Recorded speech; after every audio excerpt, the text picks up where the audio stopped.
안녕하세요. 오늘은 감기와 종합감기약에 대해서 알아볼 텐데요.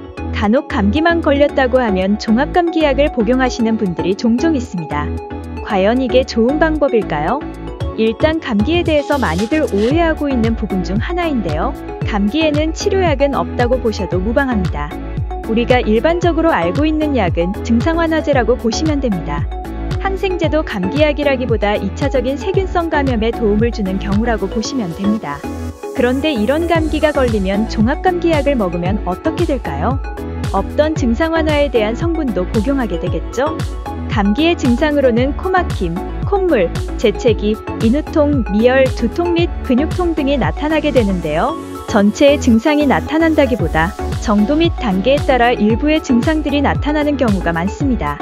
따라서 콧물, 코막힘만 있을 때는 여기 해당되는 증상 완화제만 복용해야 하는데 종합감기약을 먹는다고 가정해 볼게요. 모든 약에는 효능 효과가 있고 부작용이 있습니다.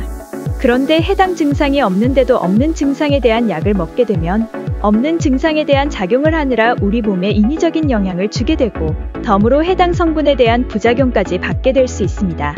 예를 들어 코감기 증상이 있는데 종합감기약을 먹었다고 가정을 해보면 일반적으로 종합감기약에 들어있는 덱스트로메토판, 노스카핀, 항히스타민제 조합인 진해제가 들어있는 종합감기약을 복용하는 경우에는 발진, 발적, 구역구토, 식욕부진, 현기증 등의 부작용이 생길 수 있습니다. 해열 진통제인 아세트아미노펜 성분을 복용하는 경우 쓸데없이 간대사만 시키는 경우도 생기게 됩니다. 사실상 별일이 없는 경우가 많지만 우리 몸이 해당 약물로 인해 소모되는 부분이 생기는 건 사실입니다. 이런 게 쌓이고 쌓이는 거고요. 물론 이런 경우는 있습니다. 감기라는 증상이 워낙 한 가지로만 나타나는 게 아니라 코감기 증상이 있어서 코감기 약만 먹었는데 그 다음에는 기침 증상이 생겨서 기침 약만 먹었는데 몸살 기운이 갑자기 온다면 사실 매번 증상에 맞게 챙겨 먹기란 쉬운 게 아닌 건 맞습니다만 그래도 안전한 약물 사용을 위해서는 증상에 맞는 약물만 복용하시는 게 맞습니다. 특정 감기 증상만 있는데 종합감기약을 복용하는 경우는 모기 한 마리 잡자고 총을 쏘게 되는 경우와 비슷하다고 할 수 있는데요.